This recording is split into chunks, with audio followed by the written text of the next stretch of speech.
Hey everyone, it's Taylor from Riftweaver, and today we will be diving deeper into the GM guide for Tales of Fablecraft. This update will contain light spoilers for our starter adventure, The Road to the Starfall Festival, but don't run away just yet. Our lead writer Claire went over the GM guide in an earlier video that is both absolutely fantastic and littered with spoilers. So if you are planning on running The Road to the Starfall Festival as a GM, I highly recommend you check it out.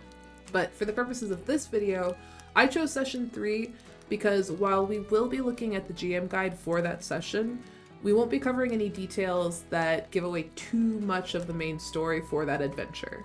So, if all that sounds good, let's get started.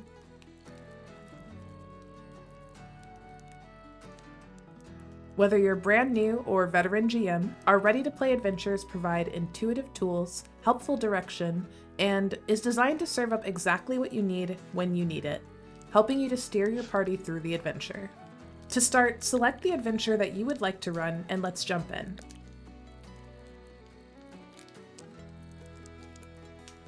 Now that we've selected our adventure, open the tray on the right-hand side by clicking on the GM Guide icon at the top. This will display all of the upcoming sessions for the adventure. The GM Adventure Guide provides a high-level overview of the complete adventure. It gives you a heads up about the places you'll go, the NPCs and creatures you'll encounter, and contains some handy tips for running the adventure too. Let's set the scene before we begin. The GM Guide shows you where in Mythos we are going to be. In this case, your players will be attempting to enter an old world ruin. Simply click the plus sign in the scene change box and watch the ruin come to life. Both the players and the GM have the option to toggle animated scenes on and off. The choice is up to you. Whatever your preference, this will not affect what everyone else sees in the scene. We are striving to make each experience as customizable as possible. As a GM, you will have an abundance of music and soundscape options to choose from. To view them, just hit the jukebox icon at the bottom of the side tray. If you're running an adventure from the GM Guide, thematically appropriate music and soundscapes automatically play with every scene. But that's not to say that you can't switch things up. There are all kinds of notes and tips for GMs as we make our way through the session guide.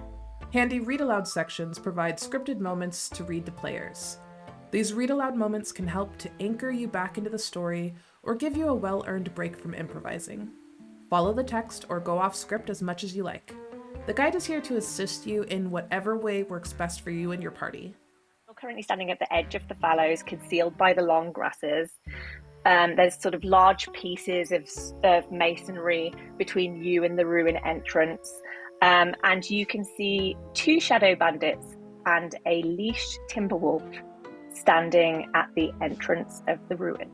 The GM Guide will sometimes include prompts to add NPC or creature tokens to the story scene. Alternatively, we can go over to the character icon on the tray and pull out some foes for our players. So what did we say?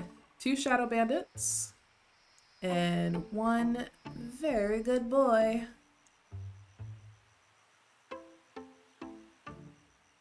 It's time for your players to decide what to do next.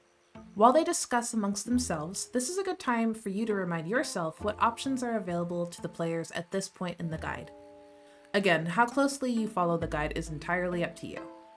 As any seasoned GM knows, players can always surprise you with wild suggestions.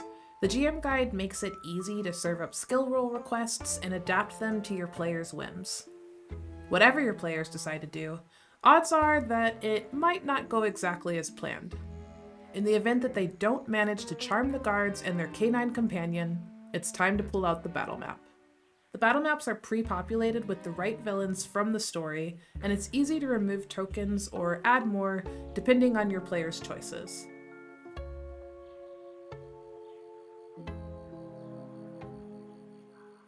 Now that your players have defeated the bandits, you can return to the story scene and move on to the next section of the guide. Looks like the players won the day. So you know what that means? It's time to loot the corpses of our enemies. In the guide, there is a list of items that the players can find if they decide to rifle through the pockets of their defeated foes. There are also dialogue suggestions for the Shadow Bandits, should your players decide to interrogate them. So at the bandit, as you sort of rummage around, the bandits just look at you like, please, anything but that, don't take that. And you pluck out a bottle of Rizfizz. While we're in closed beta, our game is still getting regular updates.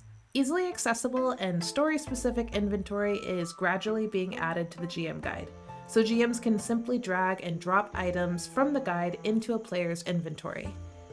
Alternatively, we can go over to the inventory icon on the tray and pull out some fun items to reward our players for a job well done.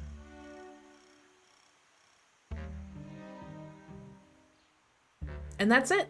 The guide will have you set up the next scene and give you suggestions on where to end the session. Tease the upcoming session and leave your players on a fun cliffhanger. 2 doorways stand before you. The left glimmers with a soft sort of bluish light, while the right glows in a more sort of deeper shade of purple. As you sort of your eyes adjust to the lower light in this area, you can see that there are several steps, several muddy footsteps kind of marking the ground.